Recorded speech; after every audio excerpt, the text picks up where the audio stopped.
আমার মাকে যদি বৃদ্ধাশ্রমে থাকতে হয়, তাহলে তোমার মাকেও বৃদ্ধাশ্রমে থাকতে হবে। কথাটা মনে রেখো। কথাটি বললাম আমি আমার স্বামীকে। আমি আমার 70 বছরের বৃদ্ধ অসুস্থ মাকে আমাদের ফ্ল্যাটে নিয়ে আসলাম গ্রাম থেকে। মায়ের শরীরটা গত কয়েক মাস ধরেই ভালো যাচ্ছে না। একা একা গ্রামে রাখার মতো পরিস্থিতি আর নেই। কিন্তু মাকে নিয়ে আসার পর থেকে ঘরের আবহাওয়া কেমন যেন ভারী হয়ে উঠেছে। এটা দেখে আমার শাশুড়ি আর স্বামী সকাল থেকে আমার সাথে একটা কথাও বলছেন না, যেন আমি কোনো অপরাধ করে ফেলেছি। সারাদিন এক অদ্ভুত মানসিক যন্ত্রণার মধ্যে দিয়ে কাটল। শাশুড়ি মা সকাল থেকে আমার সাথে ঝগড়া করার জন্য বিভিন্ন উছিলা খুঁজছেন। কথায় কথায় বিষিয়ে দিচ্ছেন ঘরের বাতাস। আমি মুখ বুজে সব সহ্য করেছি, একটা কথাও বলিনি, কারণ আমি জানি এখন তর্ক করলে পরিস্থিতি আরও নোংরা হবে। রাত তখন প্রায় 10:30। আকাশ অফিস থেকে ফিরল। অন্য দিনের মতো স্বাভাবিক কোনো আলাপ নেই। ফ্রেশ হয়ে এসে সে আমাকে গম্ভীর মুখে রুমে ডেকে নিয়ে বলল, শুনো, তোমার আমার জন্য ভালো একটা সিট বুক করে আসলাম। আমি চরম অবাক হয়ে ওর দিকে তাকালাম। বুকের ভেতরটা কেমন যেন কেঁপে উঠল। বললাম, সিট মানে? কিসের সিট বুক করে আসলে তুমি? আকাশ আমার চোখের দিকে তাকাতে পারছিল না। কেমন যেন আমতা আমতা করে এদিক ওদিক চেয়ে বলল, বৃদ্ধাশ্রমে। মুহূর্তের মধ্যে আমার পায়ের তলা থেকে যেন মাটি সরে গেল। চোখের কোণ বেয়ে অবাধ্য জল নেমে এলো। আমি স্তব্ধ হয়ে কান্না ভেজা গলায় বললাম, মানে? আমার মা আমাদের বাসায় এসেছে একদিন হয়নি, আর তাতে তোমরা বিরক্ত হয়ে গেছ। সকাল থেকে তোমরা কেউ আমার সাথে ভালো করে কথা বলতেছ না। তোমার মা আমার সাথে সকাল থেকে ঝগড়া করার জন্য বিভিন্নভাবে আমাকে কথা শুনিয়ে যাচ্ছে। আমি কিচ্ছু বলতেছি না, আর তুমি অফিস থেকে ফিরে এই সিদ্ধান্ত শোনাচ্ছ আমাকে। আকাশ আমার কথার কোনো উত্তর সরাসরি দিল না। সে অপরাধীর মতো খাটে বসে ঘুমিয়ে থাকা আমাদের 7 বছরের ছেলেটার কপালে হাত রাখল। আলতো করে ওর চুলে হাত বুলাতে বুলাতে নিচু স্বরে বলল, আমি যা করেছি তোমার আর তোমার আম্মার ভালোর জন্যই করেছি। এখানে থাকলে প্রতিদিন অশান্তি হবে, তোমার মায়ের যত্ন হবে না। ওখানে প্রফেশনাল মানুষ আছে। ওর মুখে ভালোর জন্য শব্দটা শুনে আমার ভেতরের সমস্ত ধৈর্যের বাঁধ ভাঙল। মায়ের এই অসুস্থ অবস্থায় তাকে পর করে দেওয়ার চক্রান্ত আমি মেনে নিতে পারলাম না। বুক ফেটে কান্না আসছিল, কিন্তু সেই কান্নার মাঝে এক তীব্র ক্ষোভ আর জেদ আমায় গ্রাস করল। আমি তখন রাগী চোখে কান্না জড়ানো গলায় সোজা আকাশের সামনে গিয়ে দাঁড়ালাম। শক্ত গলায় বললাম, আমার মাকে যদি বৃদ্ধাশ্রমে থাকতে হয়, তাহলে তোমার মাকেও বৃদ্ধাশ্রমে থাকতে হবে। কথাটা মনে রেখো। আমার কথা শুনে আকাশের হাতটা ছেলের কপাল থেকে সরে গেল। সে চমকে উঠে আমার দিকে তাকালো, যেন এই রূপ ও আমার কোনোদিন দেখেনি। ঘরের নীরবতা তখন আর ভয়ঙ্কর রূপ নিয়েছে। আকাশের মা, অর্থাৎ আমার শাশুড়ি, বোধহয় দরজার আড়ালে দাঁড়িয়ে আমাদের কথা শুনছিলেন। এই কথা শোনা মাত্রই তিনি ঝড়ের ভেগে ঘরে ঢুকলেন। ওনার মুখ রাগে থমথম করছে। কি বললি তুই? এত বড় স্পর্ধা তোর? শাশুড়ি চিৎকার করে উঠলেন। আমার ছেলে কামাই করে এই ফ্ল্যাট কিনেছে। এখানে আমি থাকবো না তো কে থাকবে? তোর ওই ভিখারি মা থাকবে। নিজের মাকে এনেছিস ভালো কথা, এখন আমার ছেলেকে শাসাচ্ছিস আমাকে বের করে দেওয়ার জন্য। আমি চোখের জল মুছে সোজা ওনার চোখের দিকে তাকালাম। আজ আর আমি সেই সংসারী মুখছোড়া মেয়েটি নই যে অন্যায় দেখেও চুপ থাকবো। বললাম, মা, এই ফ্ল্যাট আকাশ একা কেনেনি। বিয়ের পর আমার জমানো টাকা আর আমার বাবার দেওয়া ডিপিএস এর টাকা ভেঙে এই ফ্ল্যাটের ডাউন পেমেন্ট দেওয়া হয়েছিল। আর যদি আইনি অধিকারের কথা বলেন, তবে এই সংসারে আমারও সমান অধিকার আছে। আমার মা যদি এখানে একদিন থাকার যোগ্যতা না পায়, তবে আপনারও এই ঘরে থাকার কোনো অধিকার নেই। আকাশ বিছানা থেকে দাঁড়িয়ে উঠে বলল, অনন্যা, তুমি বারবার বলছ, মায়ের সাথে এভাবে কথা বলছ কেন? আমার মা আর তোমার মা কি এক হলো? কেন এক নয় আকাশ? আমি তীব্র কণ্ঠে জানতে চাইলাম। তোমার মা যেমন তোমাকে জন্ম দিয়েছে, আমার মাও আমাকে 10 মাস 10 দিন পেটে ধরেছে, কষ্ট করে মানুষ করেছে। আজ সে অসুস্থ বলে সে বোঝা, আর তোমার মা সুস্থ থেকে সারাদিন কুটনামি করে এই ঘরে শান্তি নষ্ট করছে, তাও সে আমার মাথার তাজ। এটা কোনো নিয়ম হতে পারে না। আকাশের মা এবার কান্নার অভিনয় শুরু করলেন। আকাশের হাত ধরে বললেন, দেখলি আকাশ, দেখলি তোর বউয়ের নমুনা? আজ ও আমার গায়ে হাত তুলতে বাকি রেখেছে। ও আমাকে এই বাড়ি থেকে বের করে দেবে। তুই যদি এর বিচার না করিস, আমি আজ রাতে বিষ খেয়ে মরব। আকাশ চরম বিরক্ত আর রাগে আমার দিকে এগিয়ে এসে বলল, অনন্যা, ক্ষমা চাও মায়ের কাছে, আর সকাল সকালে তোমার মাকে এই হোমে রেখে আসা হবে। এটাই আমার শেষ কথা। আমি খাটের এক কোণে গিয়ে বসলাম। আমার অসুস্থ মা পাশের ঘরে নিশ্চিন্তে ঘুমাচ্ছেন। তিনি জানেনও না ওনাকে নিয়ে কি নির্মম খেলা চলছে এই ঘরে। আমি দেয়ালের দিকে তাকিয়ে শান্ত কিন্তু দৃঢ় গলায় বললাম, আমি কারো কাছে ক্ষমা চাইব না, আর আমার মা কোথাও যাবেন না। যদি জোর করে আমার মাকে বের করার চেষ্টা করো আকাশ, তবে কাল সকালে আমি পুলিশের কাছে যাব। ডোমেস্টিক ভায়োলেন্স আর মেন্টাল টর্চারের কেস করব তোমাদের দুজনের নামে। দেখি কে কাকে ঘর থেকে বের করে দেয়।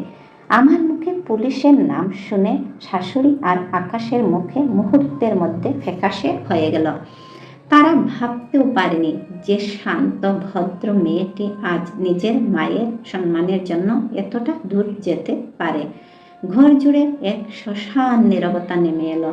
আকাশ আর কোনো কথা না বলে লাইটটা নিভিয়ে দিয়ে অন্য পাশে ফিরে শুয়ে পড়ল। শাশুড়িও বিড়বিড় করে গালি দিতে দিতে নিজের ঘরে চলে গেলেন। অন্ধকারে আমি চোখ মেলে তাকিয়ে রইলাম সিলিংয়ের দিকে। চোখের জল শুকিয়ে এখন সেখানে এক অদ্ভুত প্রতিজ্ঞার আগুন জ্বলছে। আমি জানি রাত এক ফোঁটা চোখের পাতা এক করতে পারলাম না। ভোরের আলো যখন জানালার পর্দা ফুঁড়ে ঘরে এসে পড়ল, বুকটা তখন কেমন যেন হালকা লাগলো। এক অদ্ভুত রকমের মানসিক শান্তি পাচ্ছিলাম নিজের ভিতরে। বিছানা ছেড়ে উঠে পাশের ঘরে গেলাম। মা তখনও ঘুমাচ্ছেন। ওনার মলিন কুঁচকে যাওয়া মুখের দিকে তাকিয়ে বুকের ভেতরটা মোচড় দিয়ে উঠল। যে মা সারাটা জীবন নিজের সুখ আহ্লাদ বিসর্জন দিয়ে আমাকে মানুষ করেছেন, আজ জীবনের শেষ প্রান্তে এসে তাকে সামান্য আশ্রয়ের জন্য এতটা লাঞ্ছিত হতে হচ্ছে। না, আমি দমে যাব না। ড্রয়িং রুমে আসতেই দেখি পরিবেশ পুরো থমথমে। শাশুড়ি মা রান্নাঘরের দরজায় দাঁড়িয়ে আকাশের সাথে ফিসফিস করে কে যেন বলছিলেন। আমাকে দেখেই ওনারা চুপ হয়ে গেলেন। অন্যদিন হলে আমি যেচে ওনাদের সাথে কথা বলতাম, চায়ের কাপ এগিয়ে দিতাম। আজ আমি সোজা রান্নাঘরে ঢুকে শুধু নিজের আর আমার মায়ের জন্য নাস্তা তৈরি করতে লাগলাম। আকাশ ডাইনিং টেবিলে বসে গম্ভীর গলায় বলল, অনন্যা, কাল রাতের কথাগুলো নিয়ে আমি ভেবেছি। তুমি আবেগের বশে অনেক বড় বড় কথা বলে ফেলেছ। পুলিশ কেসের ভয়ে দেখে সংসার চালানো যায় না। আমি আজ ওনাকে নিয়ে যাব। ওখানে সত্যি ওনার ভালো যত্ন হবে। আমি হাতের খুন্তিটা রেখে শান্ত পায়ে ডাইনিং টেবিলের সামনে এসে দাঁড়ালাম। আকাশের চোখের দিকে সরাসরি তাকিয়ে বললাম, আমি কাল রাতে কোনো আবেগের কথা বলিনি আকাশ। আর ওটা ভয় দেখানো ছিল না, ওটা আমার সিদ্ধান্ত ছিল। তুমি যদি আজ আমার মাকে এই ঘর থেকে বের করার চেষ্টা করো, আমি ঠিক 8 ঘন্টার মধ্যে থানায় ফোন করব। আমার ব্যাগে ব্যাংকের স্টেটমেন্ট আর ডিপিএস ভাঙা সব কাগজ রেডি আছে, যা প্রমাণ করবে এই ফ্ল্যাটে আমার কতটা অধিকার। যৌথ সম্পত্তিতে নিজের মাকে রাখতে চাওয়ার যদি আমাকে মেন্টাল টর্চার করা হয়, তবে আইন আমার পক্ষেই থাকবে বলে আমি আশা করি। আমার গলায় এমন শীতল ও দৃঢ় আওয়াজ শুনে আকাশের মুখে রং বদলে গেল। সে চায়ের কাপটা টেবিলে ঠক করে নামিয়ে রেখে বলল, তুমি একটা সামান্য বিষয় নিয়ে কোর্ট কাছারি করতে চাও? লোকসমাজে আমার মান সম্মানটা কোথায় থাকবে একবার ভেবে দেখেছ? সম্মানের চিন্তা যদি এতই থাকে আকাশ, তবে নিজের অসুস্থ শাশুড়িকে বৃদ্ধাশ্রমে পাঠানোর আগে ভাবা উচিত ছিল। আমি তপ্ত কণ্ঠে জবাব দিলাম। ঠিক এই সময় শাশুড়ি মা ড্রয়িং রুমে এসে চিৎকার জুড়ে দিলেন, দেখলি আকাশ, তোর মুখের উপর কেমন তড়পাচ্ছে। এই মেয়েকে তুই মাথায় তুলেছিস। ও আজ আমার ছেলেকে আইনের ভয় দেখাচ্ছে, কাল আমাকে বাড়ি থেকে গলা ধাক্কা দিয়ে বের করবে। আমি এই বাড়িতে আর এক মুহূর্ত থাকবো না। তুই হয় ওরে ওর ভিখারি মায়ের এই বাড়ি থেকে বের কর, না হলে আমি এখনই ভাইয়ের বাড়ি চলে যাব।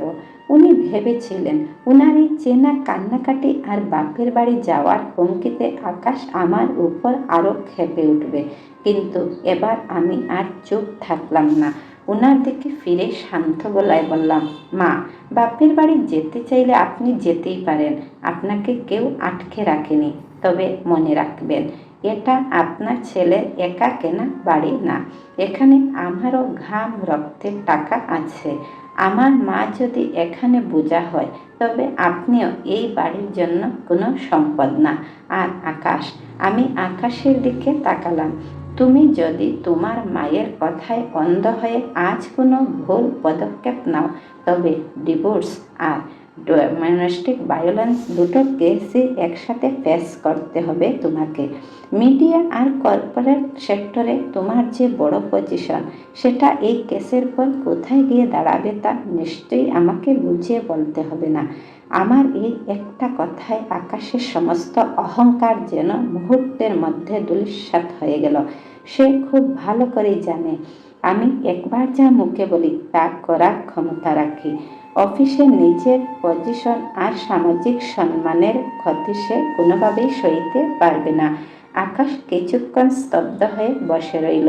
ওনার মায়ের দিকে তাকিয়ে ও এক প্রকার অসহায়ভাবেই বলল, মা, তুমি প্লিজ এখন চুপ করো তো, সকাল সকাল আর অশান্তি করো না। তারপর আমার দিকে ফিরে নিচু স্বরে বলল, ঠিক আছে, তোমার আম্মা এখানেই থাকবেন, ওনাকে কোথাও যেতে হবে না, তবে ঘরে যেন কোনো অশান্তি না হয়। শাশুড়ি মা আকাশের মুখের এই কথা শুনে যেন আকাশ থেকে পড়লেন। নিজের ছেলের এমন আত্মসমর্পণ উনি কখনো কল্পনাও করেননি। উনি রাগে ফুঁসতে ফুঁসতে নিজের ঘরে গিয়ে ধড়াম করে দরজা বন্ধ করে দিলেন। আকাশ আর নাস্তা না করেই অফিসের ব্যাগ নিয়ে ঘর থেকে বেরিয়ে গেল। যাওয়ার সময় ওর মুখে সেই চেনা কর্তৃত্বের ভাবটা উদয় হয়ে গিয়েছিল। সেখানে ছিল কেবল এক চরম পরাজয়ের গ্লানি।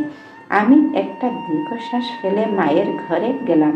মা ততক্ষণে ঘুম থেকে উঠে বিছানায় বসেছেন। আমাকে দেখে ওনার সেই চেনা মায়াবী হাসিটা হাসলেন। ওনার হাত দুটো নিজের হাতের মুঠোয় নিয়ে বললাম, মা, হাত মুখ ধুয়ে নাও, তোমার প্রিয় সুজির হালুয়া আর রুটি বানিয়েছি। মা আমার মাথায় হাত বুলিয়ে বললেন, অনন্যা, জামাই আর তোর শাশুড়ি মা ভালো আছেন তো রে? সকাল থেকে কারো গলার আওয়াজ পেলাম না যে। আমার জন্য তোদের সংসারে কোনো অশান্তি হচ্ছে না তো রে মা? মায়ের এই সরল প্রশ্ন শুনে আমার চোখের কোণটা আবার ভিজে উঠল, কিন্তু এবার সেই জল কষ্টের নয়, এক চরম বিজয়ের। আমি মায়ের হাতটা গালে ছুঁয়ে বললাম, না মা, কোনো অশান্তি নেই। এই ঘরটা যতটা আকাশের ততটা আমারও। আর এই ঘরে তোমার মেয়ে যতদিন থাকবে, তুমি ততদিন মাথা উঁচু করে থাকবে। কেউ তোমাকে এখান থেকে সরাতে পারবে না মা। শাশুড়ি মা এত সহজে দমে যাওয়ার পাত্রী নন, আর আকাশের মনেও হয়তো ক্ষোভ জমা হয়ে রইল। কিন্তু আজ আমি একটা কথা খুব ভালো করে বুঝে গিয়েছি, সংসারে টিকে রাখার নাম মুখ বুজে অন্যায় সহ্য করা নয়। নিজের আত্মসম্মান আর ভালোবাসার মানুষকে আগলে রাখার জন্য কখনো কখনো শক্ত হতে হয়। আমি সেই শক্ত অনন্যা হয়ে আমার মায়ের পাশে ছায়ার মতো দাঁড়িয়ে থাকব। আকাশ অফিস চলে যাওয়ার পর ঘরের ভেতরের উত্তেজনা যেন রূপ নিল এক দমবন্ধ করা নীরবতায়। আমি মাকে নাস্তা খাইয়ে ওনার ওষুধগুলো গুছিয়ে দিলাম। মা বারবার আমার মুখের দিকে তাকাচ্ছিলেন। হয়তো আমার চোখের কোণে জমে থাকা ক্লান্তি আর জেদের ভাষা ওনার মাতৃত্বের চোখ এড়াতে পারছিল না। কিন্তু আমি মুখে এক চিলতে হাসির আড়াল টেনে ওনাকে আশ্বস্ত রাখলাম। মা শান্তিতে ওনার ঘরে বিশ্রাম নিতেই আমি রান্নাঘরের দিকে গেলাম দুপুরে রান্নার তদারকি করতে। ঠিক তখনই শাশুড়ি মা ওনার ঘর থেকে বের হলেন। ওনার মুখে চোখে সকালে সেই পরাজয়ের আগুন তখনও ধাউ ধাউ করে জ্বলছে। ওনার চিরচেনা স্বভাব বদলে তিনি এক নতুন চাল চাললেন, যা সরাসরি আঘাত না করে মানুষের ভেতরে ভেতরে শেষ করে দেয়। আমি রান্নাঘরে চাল ধুয়ে ওভেনে বসাতে যাব, এমন সময় তিনি গট গট করে ভেতরে ঢুকলেন, আমার দিকে না তাকিয়ে। তরকারির ঝুড়ি থেকে আলুগুলো এক এক করে সশব্দে বুলে ছুঁড়ে মারতে মারতে বললেন, সংসারে অলক্ষ্যে ঢুকলে যা হয় আর কি, এখন তো নিজের মায়ের পাহারাদার হয়ে সারাদিন ঘরেই বসে থাকতে হবে। চাকরি বাকরি তো করিস না, বরের কামাইয়ে নিজে গিলিস, এখন আবার ভিখারি মাকেও এনে বসিয়েছিস। কখন যে খাবারে কি মিশিয়ে দিস কে জানে। নিজের ছেলের মুখের উপর যে মেয়ে পুলিশ কেসের হুমকি দিতে পারে, সে যে এই বুড়ো বয়সে আমাকে বিষ খাইয়ে মারবে না তার কি গ্যারান্টি। আমি হাতটা থামিয়ে ওনার দিকে তাকালাম। ওনার গলা চড়ানো নয়, কিন্তু প্রতিটা শব্দ বিষে ভরা। আমি শান্ত গলায় বললাম, মা, আমি চাকরি করি না বলে ভাববেন না আমি আপনার ছেলের টাকা ছাড়া না খেয়ে মরব। বিয়ের আগে আমার জমানো টাকা আর বাবার দেয়া ডিপিএসের টাকা দিয়েই এই ফ্ল্যাটের ডাউন পেমেন্ট দেয়া হয়েছিল। আর বিষ খাওয়ানোর ভয় যদি আপনার আসলেই থাকতো, তবে কাল রাতে নিজেই বিষ খাওয়ার নাটক করতেন না। আমার মুখের উপর এমন জবাব শুনে ওনার মুখটা ছিঁড়ে গেল। তিনি আলুর বোলটা ঠাস করে সেলফে রেখে বললেন, মুখে মুখে বড় বড় কথা তো শিখেছিস, দেখব কতদিন এই দেমাক থাকে। নিজের স্বামীকে পর করেছিস, ঘরের ভেতরে যে যুদ্ধ তুই শুরু করলি অনন্যা, এর ফল ভালো হবে না। সারাদিন তো এই ঘরের ভেতরেই থাকবি, দেখি তোর ওই আপদ মাকে কেমন করে আগলে রাখিস। আমার এই চোখ দুটো খোলা থাকবে, মনে রাখিস। ওনার এই পরোক্ষ হুমকি আমার বুকের ভেতরটা কাঁপিয়ে দিল। শাশুড়ি মা যে সামনাসামনি ঝগড়া ছেড়ে এবার দিনরাত আমার মায়ের উপর মানসিক অত্যাচার করার চেষ্টা করবেন, সেটা আমি বুঝতে পারলাম। আমি ঘরের কাজে ব্যস্ত থাকলেই তিনি আমার মায়ের ঘরে গিয়ে খোঁচা মারবেন। আর ওনার মতো একজন অসুস্থ মানুষের সামনে যদি দিন রাত কেউ এমন বিষাদাগার করতে থাকে, তবে ওনার শরীর আরও ভেঙে পড়বে। দুপুরের দিকে আমি মায়ের ঘরে ওনার পছন্দের খাবার নিয়ে গেলাম। ঘরে ঢুকতেই দেখলাম মা জানালার বাইরে তাকিয়ে আছেন, ওনার চোখ দুটো ভেজা। আমাকে দেখেই তিনি তাড়াহুড়ো করে আঁচল দিয়ে চোখ মুছলেন। আমি ওনার পাশে বসে প্লেটটা পাশে রেখে বললাম, কি হয়েছে মা, কাঁদছিলে কেন? শরীর বেশি খারাপ লাগছে? মা আমার হাতটা ওনার দুর্বল কাঁপা কাঁপা হাত দিয়ে চেপে ধরলেন। ওনার গলায় এক বুক কান্না। অনন্যা, আমি সব শুনেছি রে মা। তোর শাশুড়ি মা রান্নাঘরে তোকে কি কি বলেছিলেন, সব আমার এই কানে এসেছে। আমার এই ভাঙা শরীর নিয়ে আমি তোদের সংসারে অশান্তির কারণ হতে চাই না রে মা। আমি গ্রামেই ফিরে যাই, ওখানে একা মরে পড়ে থাকলেও আমার আফসোস থাকবে না। তুই চাকরি বাকরি করিস না, বরের উপর তোকে নির্ভর করতে হয়। আমার কারণে তোর সোনা সংসারটা ভেঙে ছারকার হয়ে যাক, এটা আমি সহ্য করতে পারবো না। মায়ের এই তীব্র অসহায়ত্ব আর আত্মত্যাগের আকুতি দেখে আমার কলিজাটা যেন ছিঁড়ে গেল। শাশুড়ি মায়ের প্যাসিভ অ্যাগ্রেসিভ চালটা কাজ করা শুরু করে দিয়েছে। তিনি সরাসরি মাকে কিছু না বললেও ওনার মনে এই অপরাধ ভূত ঢুকিয়ে দিতে সফল হয়েছেন যে মেয়ে কোনো আয় করে না বলে মায়ের এখানে থাকা অন্যায়। আমি মায়ের বুকে মাথা রেখে শক্ত করে জড়িয়ে ধরলাম। চোখের জল ধরে রাখতে পারলাম না, কিন্তু গলার আওয়াজটা দৃঢ় রাখলাম। মা, তুমি যদি আরেকবার গ্রামে ফিরে যাওয়ার কথা বলো, তবে আমি এই ঘর ছেড়ে তোমার সাথে চলে যাব। তুমি কোনো আপদ নও, তুমি আমার মা। আজ আমি যেটুকু মাথা উঁচু করে দাঁড়াতে পেরেছি, তা তোমার দেওয়া শিক্ষার জন্য। আমি চাকরি করি না মানে এই নয় যে আমি অবলা। এই অনন্যা, তুমি এত দুর্বল ভেবো না মা। মা আর কিছু বললেন না, শুধু আমার মাথায় হাত বুলিয়ে দীর্ঘশ্বাস ফেললেন। কিন্তু আমি মনে মনে সিদ্ধান্ত নিয়ে নিলাম, শুধু মুখে হুমকি দিয়ে বা নিজে ঘর পাহারা দিয়ে মাকে বাঁচানো যাবে না। শাশুড়ি মায়ের এই কুটনামি রুখতে হলে আমাকে আরও বাস্তববাদী হতে হবে। ঘরে এক ফোঁটা অশান্তি না করে কিভাবে ওনার এই নোংরা চাল ভেস্তে দেওয়া যায়, এই নতুন লড়াইয়ের ছক আমার মাথাতেই তৈরি হতে লাগলো। বিকেলের দিকে আকাশ যখন অফিস থেকে ফিরল, ঘরের পরিবেশ তখন এক শ্মশানের মতো থমথমে। অন্য দিনের মতো সে সোজা আমাদের বেডরুমে গেল না। আমার সাথে একটা চোখের দেখাও মিলল না। ড্রয়িং রুমের সোফায় বসে ওনার মায়ের সাথে নিচু স্বরে কথা বলতে লাগলো। আকাশ আমাকে বুঝিয়ে দিতে চাইল, মায়ের জন্য আমি স্বামীর অধিকার আর ভালোবাসা হারিয়েছি। ও আমার সাথে এক অদৃশ্য দেয়াল তুলে দিল। রাত তখন 9টা। ডাইনিং টেবিলে সবাই চুপচাপ খাচ্ছে। আকাশ ওনার মায়ের পাতে ভালো মাছের টুকরাটা তুলে দিল, কিন্তু আমার দিকে একবার তাকালো না। ওনার মাও এক অদ্ভুত বিজয়ের হাসি হেসে আমার মায়ের দিকে আড়চোখে তাকালেন। আমি খাওয়া শেষ করে টেবিলটা পরিষ্কার করলাম। তারপর ড্রয়িং রুমে এসে আকাশের সামনে দাঁড়ালাম। আকাশ তখন ফোনে মগ্ন থাকার ভান করছিল। আমি শান্ত কিন্তু স্পষ্ট গলায় বললাম, আকাশ, তোমার সাথে আমার একটা জরুরি কথা আছে। আকাশ ফোন থেকে চোখ না তুলে গম্ভীর গলায় বলল, আমার কোনো কথা বলার মুড নেই। আর নতুন কোনো অশান্তি করার ইচ্ছে থাকলে নিজের রুমে যাও। অশান্তি নয় আকাশ, শান্তির জন্যই বলছি। আমি ওনার মায়ের দিকে তাকিয়ে কথাটা বললাম, যিনি দরজার আড়াল থেকে কান খাড়া করে রাখছিলেন। আমি সোফার উপর একটা ফাইল রাখলাম। আকাশ ব্রু কোসকে আমার দিকে তাকালো। আমি বললাম, তুমি আর তোমার মা ভাবছ যে আমি চাকরি করি না বলে তোমরা যখন তখন আমার মাকে কথা শুনিয়ে অপরাধ বোধে ভোগাবে, যাতে মা নিজেই এখান থেকে চলে যান, তাই তো? কিন্তু আমি আমার মাকে এই ঘরে কোনো দয়া বা ভিক্ষে রাখিনি।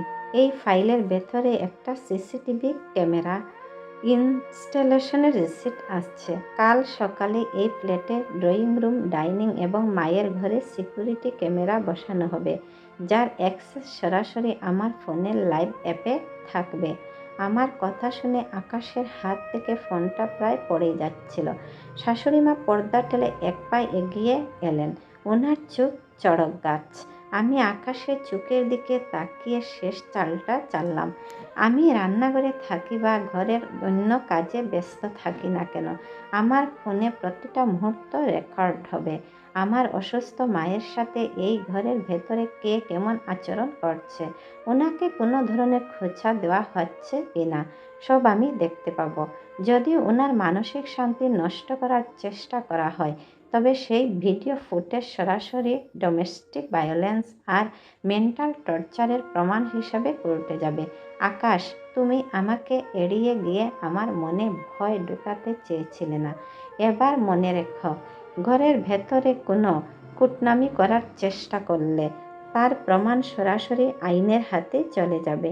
আমি চাকরি করি না ঠিকই, কিন্তু নিজের অধিকার আর মায়ের সম্মান রক্ষা করতে খুব ভালো করেই জানি। ঘর জুড়ে আবার সেই চেনা নীরবতা নেমে এলো। আকাশ আমার দিকে এক দৃষ্টিতে তাকিয়ে রইল, যেন সে কোনো এক অচেনা মেয়েকে দেখছে। আর শাশুড়ি মায়ের মুখের সমস্ত রং মুহূর্তের মধ্যে উবে গেল। আমি ফাইলটা হাতে নিয়ে মায়ের ঘরের দিকে পা বাড়ালাম। আমি জানি এই লড়াইটা সহজ নয়, কিন্তু নিজের মায়ের সম্মানের জন্য আজ অনন্যা যে কোনো সীমা পার করতে প্রস্তুত। সিসিটিভি ক্যামেরা বসানোর পর ঘরের পরিবেশটা বাইরে থেকে অন্তত শান্ত হয়েছিল। শাশুড়ি মা ক্যামেরার লেন্সকে এতটাই ভয় পাচ্ছিলেন যে ভুলেও আর মায়ের ঘরের দিকে যেতেন না। আকাশও আমার সাথে দূরত্ব বজায় রাখলেও মায়ের কোনো বিষয়ে সরাসরি বাধা দেওয়ার সাহস পাচ্ছিল না। আমি ভেবেছিলাম মায়ের শেষ জীবনটা হয়তো এভাবেই একটু শান্তিতে কাটাতে পারবে, কিন্তু ভাগ্য আমার জন্য যে এত বড় এক নির্মম পরীক্ষা লিখে রেখেছে তা আমি বিন্দুমাত্র টের পাইনি। সেদিন ছিল শুক্রবার। ভোরের দিকে হঠাৎ পাশের ঘর থেকে এক অদ্ভুত গোঙানির শব্দ শুনে আমার ঘুম ভেঙে গেল। ধড়ফড় করে বিছানা ছেড়ে মায়ের ঘরে দৌড়ে গেলাম। গিয়ে দেখি মা বিছানায় ছটফট করছেন। ওনার হাত পা কেমন যেন শক্ত, স্ট্রোকের মতো হয়ে আসছে। মুখ দিয়ে শুধু একটা অস্পষ্ট আওয়াজ বের হচ্ছে, অনন্যা, মা রে, মা, কি হয়েছে তোমার? মা, আমার দিকে তাকাও। আমি চিৎকার করে উঠলাম। ওনার কপালে হাত দিয়ে দেখে তীব্র জোরে গা পুড়ে যাচ্ছে আর নিঃশ্বাস নিতে ওনার চরম কষ্ট হচ্ছে। আমার চিৎকারে আকাশ আর শাশুড়ি মা ছুটে এলেন। আকাশ মায়ের অবস্থা দেখে ঘাবড়ে গিয়ে বলল, কি হয়েছে আম্মার, এমন করছেন কেন? আমি কাঁদতে কাঁদতে বললাম, আকাশ, প্লিজ জলদি একটা অ্যাম্বুলেন্স ডাকো। মায়ের অবস্থা ভালো নয়, খুব খারাপ। ওনাকে হাসপাতালে নিয়ে যেতে হবে। কিন্তু পাশে দাঁড়িয়ে শাশুড়ি মা তখনও ওনার স্বভাবসুলভ মুখ বাঁকিয়ে বলেন, আরে ধুর, এত সকালে অ্যাম্বুলেন্সের কি দরকার? বুড়ো মানুষের একটু আধটু এরকম হয়। কাল রাতেও তো ভালোই ছিলেন, এখন সকাল সকাল আবার নতুন আধিক্যতা শুরু করেছেন। কিন্তু আকাশ অ্যাম্বুলেন্সের জন্য ফোন বের করার আগেই মায়ের ছটফটানি বন্ধ হয়ে গেল। ওনার শক্ত হয়ে যাওয়া হাত পা দুটো আস্তে আস্তে আলগা হয়ে এলো। আমার দিকে স্থির হয়ে থাকা চোখ দুটো কেমন যেন শূন্যতায় ভরে গেল। ওনার বুকটা শেষবারের মতো একবার উঠানামা করে চিরতরে শান্ত হয়ে গেল। মা, মা গো, কথা বলো মা। আমি ওনার গাল দুটো ধরে পাগলের মতো ডাকতে লাগলাম। ওনার বুকে হাত দিয়ে দেখলাম কোনো স্পন্দন নেই, নাড়িটা পুরো স্থির। আমার মা, আমার জন্মদাত্রী মা, যিনি আমার জন্য সারাটা জীবন শুধু কষ্ট করেই গেছেন, তিনি আমাদের এই ফ্ল্যাটে আসার মাত্র 4 দিনের মাথায় আমাকে একা ফেলে পৃথিবীর সব অশান্তি থেকে মুক্তি পেয়ে চলে গেলেন। মুহূর্তের মধ্যে আমার চারপাশের সব কিছু যেন স্তব্ধ হয়ে গেল। আমার বুক ফেটে কান্না আসছিল না, চোখ দিয়ে কোনো জল বেরোচ্ছিল না। এক চরম পাথর চাপা শূন্যতায় আর তীব্র ক্ষোভে আমাকে গ্রাস করে নিল। আমার মায়ের নিথর দেহের পাশে আমি পাথরের মতো বসে রইলাম। আকাশ মায়ের নাড়ি পরীক্ষা করে কাঁপা কাঁপা গলায় বলল, অনন্যা, আম্মা আর নেই। কথাটা শোনা মাত্রই শাশুড়ি মায়ের মুখের সমস্ত রং উবে গেল। তিনি ভাবতেও পারেননি যে এমন একটা ঘটনা সত্যি সত্যি ঘটে যাবে। ওনার ভেতরের চিরচেনা অহংকার আর কুটনামি যেন এক ধাক্কায় ভেঙে চুরমার হয়ে গেল। ওনার নিজের ভেতরের এক তীব্র অপরাধবোধ ওনাকে গ্রাস করতে শুরু করলো। তিনি আমতা আমতা করে ওনার কাঁপা কাঁপা হাতটা অনন্যার কাঁধে রাখতে গিয়ে বললেন, অনন্যা, বোঝাতে পারিনি। আসলে আমি ভাবছিলাম, খবরদার একদম ছুবেন না আমাকে। আমি ওনার দিকে ফিরে পিচাস দেখার মতো করে চিৎকার করে উঠলাম। আমার গলার আওয়াজটা এত জোরে ছিল যে পুরো ঘর কেঁপে উঠল। আমি খাট থেকে উঠে দাঁড়িয়ে শাশুড়ি মা আর আকাশের মাঝখানে এসে দাঁড়ালাম। আমার চোখ দুটো তখন রক্তবর্ণ, সারা শরীর কাঁপছে তীব্র রাগে। ওনারা দুজনেই ভয়ে দুপা পিছিয়ে গেলেন। আমি শাশুড়ি মায়ের চোখের দিকে তাকিয়ে আমার সমস্ত রাগ আর ঘৃণা মুখে দিয়ে বললাম, এবার আপনাদের শান্তি হয়েছে তো মা? এবার আপনাদের মনের আশা পূরণ হয়েছে তো? এই 4টে দিন আপনারা এই ঘরের বাতাস বিষিয়ে রেখেছিলেন, যাতে আমার অসুস্থ মা এই ঘরে একটু শান্তিতে নিঃশ্বাস নিতে না পারে। প্রতিটা মুহূর্তে ওনাকে বুঝিয়ে দিয়েছেন যে ওনার মেয়ে চাকরি করে না বলে ওনার এই ঘরে থাকার কোনো অধিকার নেই। আমার মায়ের কোনো বড় অসুখ ছিল না মা। ওনার এই স্ট্রোকটা আপনাদের দেওয়া ওই মানসিক যন্ত্রণার কারণে হয়েছে। ওনার এই মৃত্যুর জন্য আপনারা দুজন দায়ী। আকাশ অপরাধের মতো মাথা নিচু করে আমার হাত ধরে বলল, অনন্যা, শান্ত হও। মায়ের উপর এভাবে চড়াও হচ্ছে কেন? মা তো ইচ্ছে করে। আমি ঝটকায় আকাশের হাত সরিয়ে দিলাম। ওনার চোখের দিকে তাকিয়ে তীব্র ঘৃণায় বললাম, চুপ করো আকাশ, একটা কথাও বলবে না তুমি। তুমি নিজেকে অনেক বড় পুরুষ ভাবো না? খুব অহংকার তোমার এই ফ্ল্যাট নিয়ে, তোমার টাকা নিয়ে। আজ আমার মা মারা যায়নি আকাশ, আজ তোমাদের মনুষ্যত্ব মরে গেছে। কাল রাতে আমাকে ভয় দেখাচ্ছিলে যে আমি চাকরি করি না বলে আমি অপরাধী। হ্যাঁ, আমি চাকরি করি না, কিন্তু আমার বাবার দেওয়া ডিপিএসের যে টাকাটা তুমি ওই ফ্ল্যাটের ডাউন পেমেন্টে খাটিয়েছ, সেই টাকাটা আমার মায়ের রক্ত জল করা টাকা ছিল।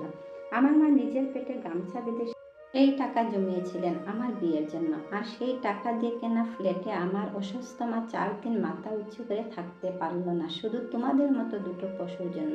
শাশুড়ি মা এবার সত্যি অপরাধ বোধে ভেঙে পড়ে কাঁপতে কাঁপতে বললেন, বৌমা, আমি সত্যি এমনটা চাইনি। আমি তো শুধু, আর একটা শব্দ আপনার মুখ থেকে বের করবেন না মা। আমি ওনার দিকে আঙুল উঁচিয়ে গর্জে উঠলাম। ওনার মুখের কথা মুখেই আটকে গেল। আপনার এই কান্নাকাটি আর অপরাধবোধের নাটক এখন বন্ধ রাখুন। আজ থেকে মনে রাখবেন, এই ঘরে আমার মা যেমন একদিনও থাকার যোগ্যতা পায়নি, ঠিক তেমনি এই ঘরে আপনারও শান্তিতে থাকার আর কোনো অধিকার নেই। আকাশ, তুমি কাল রাতে বলেছিলে না যে তোমার মা আর আমার মা কি এক হলো? হ্যাঁ আকাশ, এক নয়। আমার মা আজ এক বুক কষ্ট নিয়ে মরে গিয়েও পবিত্র, আর তোমার মা বেঁচে থেকেও এক জ্যান্ত লাশ হয়ে এই পাপের বোঝা বয়ে বেড়াবে। আমি আর ওনাদের দিকে না তাকিয়ে মাটিতে আছড়ে পড়ে মায়ের নিথর দেহটাকে জড়িয়ে ধরে একবার টুকরে কেঁদে উঠলাম।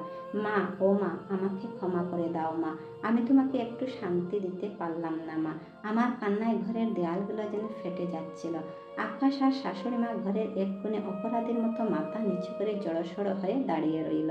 শাশুড়ি মায়ের চোখের কোণ দিয়েও তখন অপরাধবোধের জল গড়িয়ে পড়ছে, কিন্তু সেই জলের আজ কোনো মূল্য নেই। ক্যামেরার লেন্সটা তখনও দেওয়ালের থেকে আমাদের এই চরম ট্র্যাজেডির সাক্ষী হয়ে জ্বলজ্বল করছে। আমি জানতাম মায়ের চলে যাওয়ার সাথে সাথে এই সংসারের প্রতি আমার শেষ মায়াটুকু আজ পুড়ে ছাই হয়ে গেছে।